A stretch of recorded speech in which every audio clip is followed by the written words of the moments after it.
নমস্কার বন্ধুরা, অনুষা দীপ্তি অফিসিয়াল চ্যানেলে আপনাদেরকে স্বাগতম। আমি আজকে বানাবো সম্পূর্ণ নিরামিষ আলু পোস্ত। এটা একটা বাঙালির অত্যন্ত প্রিয় খাবার। নিরামিষের দিনে আলু পোস্ত থাকলে ভাতে আর কি চাই।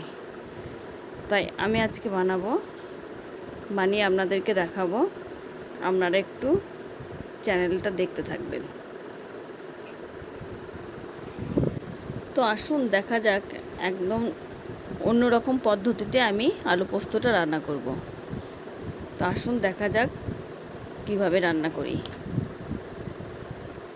তো এখানে আমি 4টে জ্যোতি আলু নিয়েছি। এটাকে ছাড়িয়ে ধুয়ে পরিষ্কার করে ছোট ছোট টুকরো করে কেটে নিয়েছি। আর নিয়েছি একটা বড় সাইজের টমেটো আর 2টো কাঁচা লঙ্কা চিড়ে রেখে দিয়েছি এখানে। আর পোস্তটা আমি আগে 2টো কাঁচা লঙ্কা দিয়ে একটা শুকনো লঙ্কা দিয়ে বেটে নিয়েছি। তারপর কড়াইয়ের মধ্যে দিলাম খানিকটা সরষের তেল।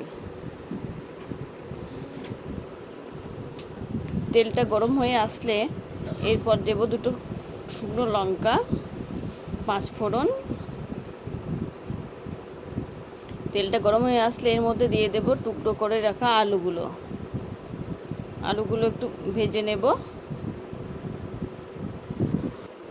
আলুগুলো ভালোভাবে ভেজে নেব। আলুটা একটু ভেজে নেব, খুব বেশি না ভাজলেও হবে। এরপর দিয়ে দেব কুচিয়ে রাখা টমেটোগুলো। তারপর খানিকটা নেড়ে নেব।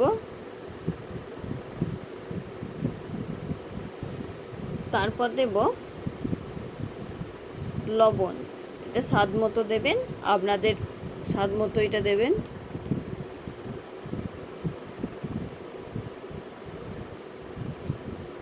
তারপর এর মধ্যে দিয়ে দেব জল। আলুটা সিদ্ধ হতে দিতে হবে, একটু জলটা একটু পরিমাণের বেশি দিতে হবে, কেন আলুগুলো সিদ্ধ হবে। তাই একটু নাড়াচাড়া করে আমি এটাকে আবার ঢেকে দেব।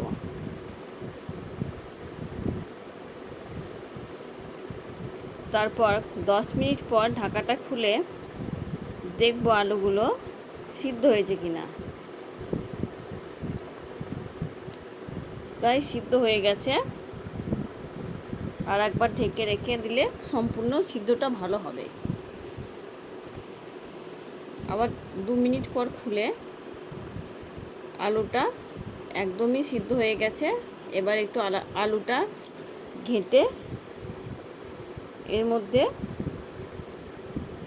ভালো করে ঘেঁটে নিয়ে এর মধ্যে দিয়ে দেব আগে থেকে বেটে রাখা পোস্তটা। তারপর একটু নাড়াচাড়া করে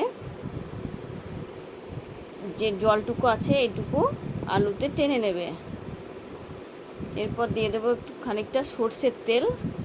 পোস্তর মধ্যে সর্ষের তেল না দিলে কোনো টেস্ট আসে না, সর্ষের তেল দিলে একটু টেস্ট হবে। এবার ওভেনটা আমি বন্ধ করে দেব।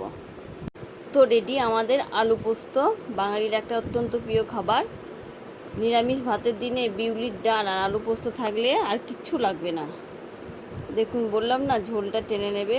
দেখুন কত সুন্দর টেনে নিয়েছে ঝোলটা। তো আপনারা এইভাবে নিরামিষ দিনে বানিয়ে খেয়ে দেখতে পারেন, খুবই ভালো লাগবে।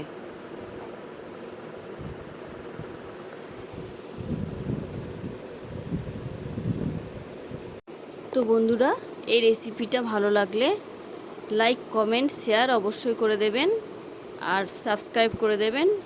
পাশে বেল আইকনটি টিপে দেবেন, তাহলে আমার সমস্ত রান্নার রেসিপি পেয়ে যাবেন।